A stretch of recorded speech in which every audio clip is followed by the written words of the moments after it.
Welcome to Taste Buds. I'm Debra Eckerling, goal strategist, writer, and foodie. And today I'm speaking with writer, chef, and podcast host Sonya Sanford, whose cookbook is Braids, Recipes from My Pacific Northwest Jewish Kitchen. Such a mouthful. Well, as any good bite should be, right? Welcome, Sonya. Nice to have you here. Nice to be here, Deborah. So I have to ask, and I know the answer, but I'm going to ask it anyway. In what way is Pacific Northwest Jewish food different than anywhere else? Yeah, I mean, I've been studying the diaspora and cuisine in the diaspora for over 15 years. And I really think Jewish food differs in any region it's existing in. And that's because of what's available to people and what the cultural trends are of any kind of cuisine. And in the Northwest, the Jews have been here since the mid 1800s. And they've been like meaningfully here. It's been a small community historically for over 100 years, but it's been here and it's uniquely mixed with Sephardic and Ashkenazi backgrounds. In fact, Washington State and I think Portland as well, Seattle and Portland had something like the largest Sephardic communities outside of, I believe, New York or in the country. Like it was a hugely meaningful percentage. So you have this isolated Jewish group. We're here in the Pacific Northwest. It's not New York, it's not LA, it's not the Midwest. It's hard to get anywhere else. And you have Jews who've come from Turkey, from the island of Rhodes, from North Africa, from Russia, from Poland, from Germany. And then you have the like cuisines that were here, which is a lot of indigenous cuisines and Scandinavian influences and Chinese and Japanese and traders. So, one of the things I always like to explain that is like an obvious difference in the cuisine here is on the East Coast, everyone prefers cold smoked Nova lox. Like that is the typical lox. And in fact, much of like American Jewish food culture, Nova lox, smoked lox is dominant. In the Pacific Northwest, hot smoked lox are more dominant because indigenous people were hot smoking fish. They weren't cold smoking it. And so that kind of firmer, flakier, usually heavily spiced, seasoned fish is very popular, and salmon is incredibly central to Pacific Northwest Jewish food. I love that you answer the question about an example before I even asked it. Awesome. Awesome. So, how did you, for lack of a better way to put it, become you? How did you end up as all of these things? Which is Yeah. Wow. I mean, it's a big question. So, I've always been interested in food and storytelling and creativity, like for as long as I can remember. And I'm the child of Ukrainian immigrants who left during the Cold War, and I'm the firstborn American in my family. And I grew up in Seattle. So I had this sort of like, you know, this understanding that like the food travels to new places and emerges as something new. I think that was always something I was curious about. But because I was an immigrant kid, it was expected of me to get, a job like be a lawyer, a doctor, academic or something, that wasn't necessarily a chef. And so I never thought of my love of food as something that was going to be my professional life. I ended up not being a lawyer, not being a doctor, not being any of those things. And I ended up working in the television industry after college. And at some point, just my love of food became really strong. And through a series of sort of unpredictable events, I became a personal chef in Hollywood. And then I had this background in television and film production and in food. And that led to a career in food media, producing cooking shows, food styling, catering, pop ups. I was kind of doing all those things in Los Angeles before I eventually returned to the Northwest to open my first restaurant, which was a Pacific Northwest Jewish deli. Of course it was. And I feel like I need to mention, so I'm in LA. You lived in LA. We just met because mutual friends said, you guys need to be friends. We're taste buds, obviously. I love that. Awesome connection. Uh, so how has life been in, I guess, rediving in to Jewish food in the Pacific Northwest? How's that work out for you? I mean, I think it never left me because I sort of carried like my food traditions wherever I went. And of course, I picked up new ones. Like in LA, the Korean food is so incredible. So is the Persian food. And I had many Persian and Korean friends. And so their dishes started entering my repertoire. And of course, like the Middle Eastern and Mediterranean influences that are in California and those, ingredients, the produce. So you start to sort of like pick up all these things, but you don't lose anything. So, coming back was just something I always knew I was going to do. I loved Los Angeles for its food culture and for its produce and for my friendships there, but I missed home. And, I just love being here. So it was sort of like also upon returning, in a way, all those parts of me that I'd always carried with me started to blossom more. I think now I'm like really finding my stride in the kind of like food that's mine, that's uniquely my own. And it's just like what they talk about, the melting pot, or what it's a melting pot in New York, it's a salad in LA. So you've just kind of combined all of those things to create your whole style of cooking and sharing food. Yeah, for sure. Yeah, I mean, I think like the Soviet and Ukrainian elements come through because that my grandmother was my biggest influence and she, loved to cook and taught me so many recipes, but she was also adapting her recipes to local ingredients and local culture. She was very health conscious. So the kind of like heavier ingredients, of Eastern European Ashkenazi cooking, she was leaving behind for olive oil and for, not deep frying, for baking. And so I feel like it's hard to say where we're most influenced by in terms of the food we make. I feel like you've embraced everything, and that's what. And the cookbook, did you just say, okay, it's time to put this together? How was that? Yeah, that's a great question. So when I opened my Jewish deli, it was 6 months before COVID-19 began, which was really unfortunate timing to open a restaurant. And we were sort of like hitting our stride just as the pandemic hit.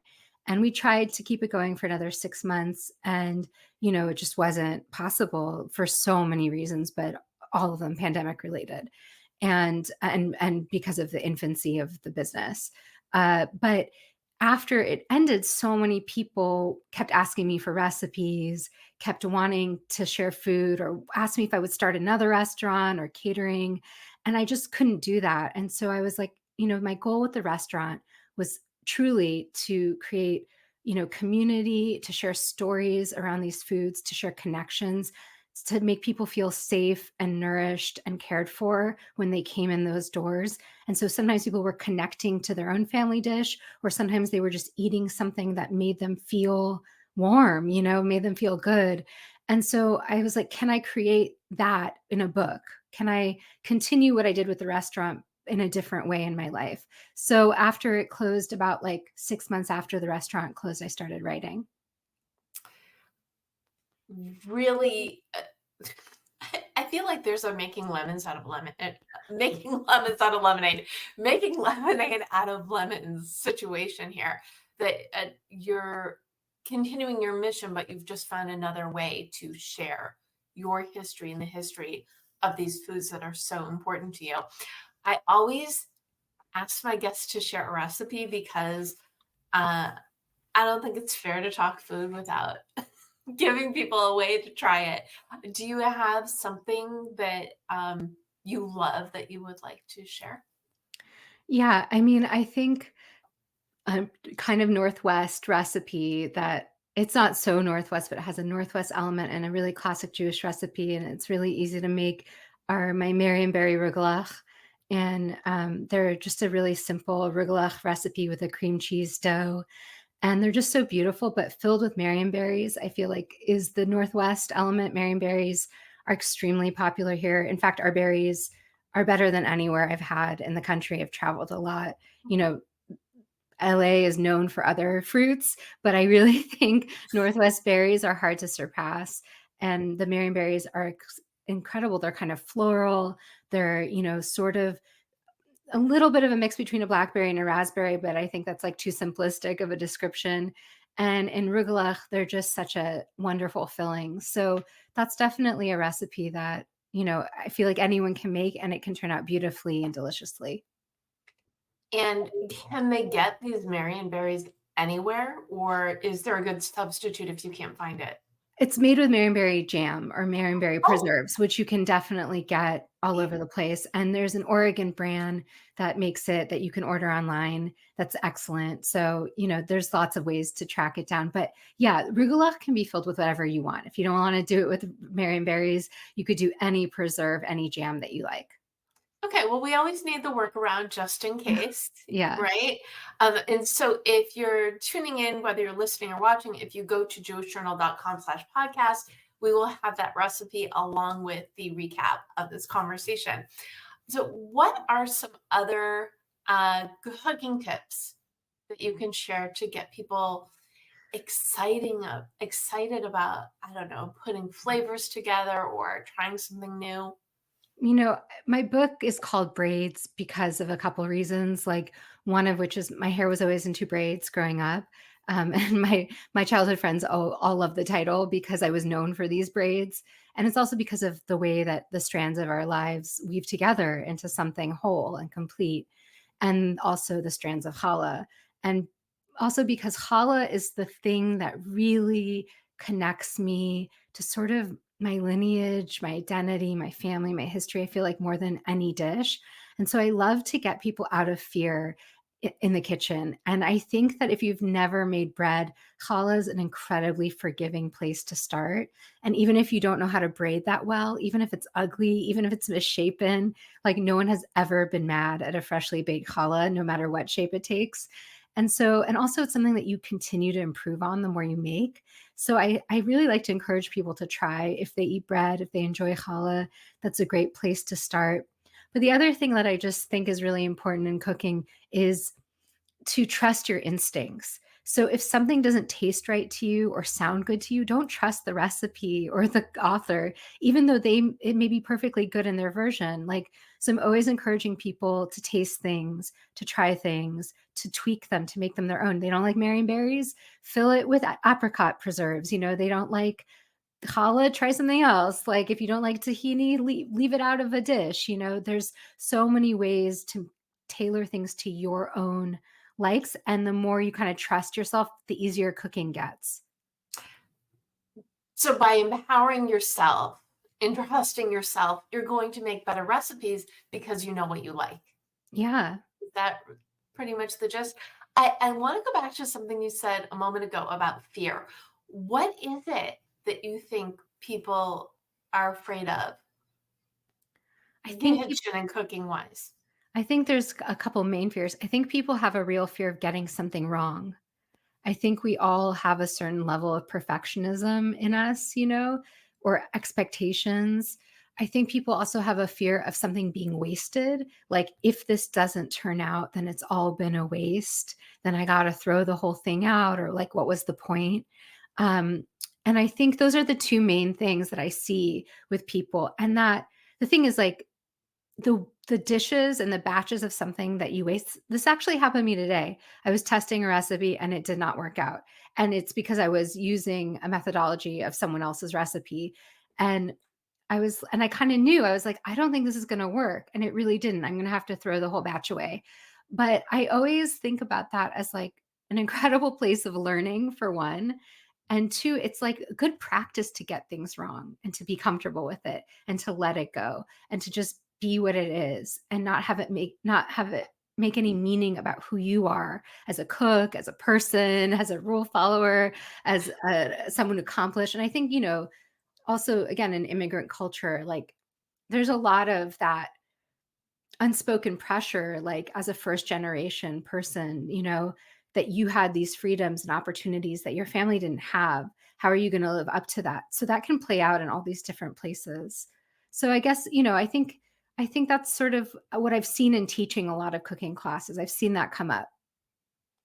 So, the expectation aspect is really what overwhelms people to be afraid.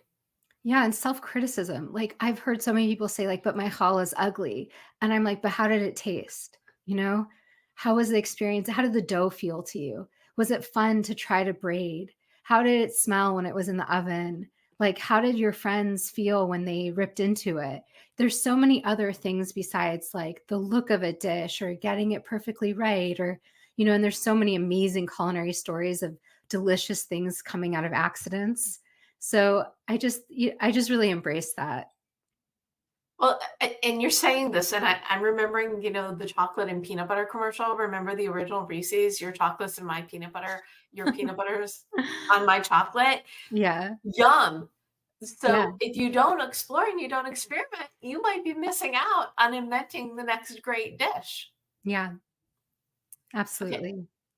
Any other quick tips on ways to empower yourself in the kitchen? Um, that it's such a big question, right? I mean, I think having the right tools really is empowering. I think it's and right ingredients. I think when you start with really good in-season produce, and it doesn't have to be the farmer's market, it doesn't have to be a big Magilla. You can just getting stuff in season that looks fresh and delicious, then you don't have to do that much to make that taste good. I think if you start there with simple dishes and simple recipes, you start to build. So I always like when people are just starting out cooking, they'll often ask, like, where should I start? Like, what are the dishes I should make first? And I always think things like a simple soup, a chicken or a vegetable soup, because soup is like such a great playground. Once you master one, you can riff around so easily. And I always think if you're someone who eats meat, learning how to roast a chicken, just a basic roast chicken, because that can feed a whole group. And that's something so easy to make. So I just think that again, if you just start simple instead of saying like the first thing I'm ever going to make is, French macarons or something like, which by the way are really fussy to make, or meringue or it can throw you off. And I think that again, just embracing whatever ingredients you're getting. And if you have the ability to go to a farmer's market and you have the ability to know someone who grows their food, or if you're even gardening, I think that's like a really perfect complement to any cook. Well, I am a proud Reformed non-cook, and I have to underline and highlight everything you said about soup because my Instant Pot was my gateway appliance. And once you learn how to make one soup, you don't even need a recipe. What we were talking about before, you can adjust it to your taste. You know what you like. Yeah. Oh, I And love that. That's so great. I love an instant pot too. I'm also really a supporter of whatever makes something feel exciting and easy to a beginner cook. You love an air fryer, get an air fryer. Like use the air fryer. If you love an instant pot or a slow cooker, like embrace it. the air fryer, that's my other. So not a day goes by that I don't use one or the other, and sometimes both. I love So that. so you've got the ingredients, you've got the tools, you need the confidence, and then you could just create and enjoy. And the confidence comes from creating. So I don't even think you need confidence to start. You just don't need fear. Do you know what I mean? It's just okay if you could change, like, just if you can change one thing and just get into curiosity instead of not, it doesn't have to be confidence. Cause then when you're curious, you're sort of like, okay, well, whatever happens is okay. Cause I'm just going to find out. I really think that's such and also the desire to cook. Like if you're really not interested in cooking, it's probably not for you. But if you have some part of you that really wants to cook, I feel like that's the most important ingredient. And I was one of those people and who said, "Oh, I don't have time." But then the Instant Pot, you put in ingredients and then you could do things and let the food make itself. So you really don't get any easier than that or putting up a pot of soup on the stove. So, and if you're tuning in, you have to love food at least a little bit. If not, this is not, why are you here? Uh, is there something you know now about cooking that you wish you knew when you first started? I mean, mostly the things I just told you, I think I was just a very anxious person for many, many years and had a lot of like expectations of myself. And so I think if I had just given myself a break a little earlier on, it would be like an easier process all along. But I also like it was just part of, there's gifts to that too. Like being a perfectionist made me really obsess over food, made me really study recipes and cookbooks and watch a bunch of, cooking shows and YouTube videos. So, yeah, I guess I think it's just all sort of happened as it needed to. It is all part of that very important journey that got you to here, Yeah, which is absolutely. wonderful. It's got us here. Thank you so much, Sonya, for joining me. Where can people learn more about you and your book and your everything? Yeah, everything is on my website, sonyasanford.com. You can also follow me on Instagram, Sonya Michelle Sanford. I post recipes there. You can buy my book on my website, on Amazon. It's linked in my profile on Instagram. And those are sort of the main places. Oh, and I have a Substack, which is Sonya Sanford at Substack. Fantastic. Well, thank you so much for sharing such really important tips because it's not just about the cooking. It's about being curious and getting in there and seeing what happens, and everything grows from there. Definitely. Awesome. Well, thanks again, Sonya Sanford, and thank you for tuning in to Taste Buds with Deb. Don't miss an episode. You can subscribe on YouTube and or your favorite podcast platform. And again, go to jewishjournal.com/podcast to get the recipe and read articles that go with each episode. And you can learn more at tastebudswithdeb.com. So go, be curious, have fun, enjoy that cooking. Until next time, bon appetit.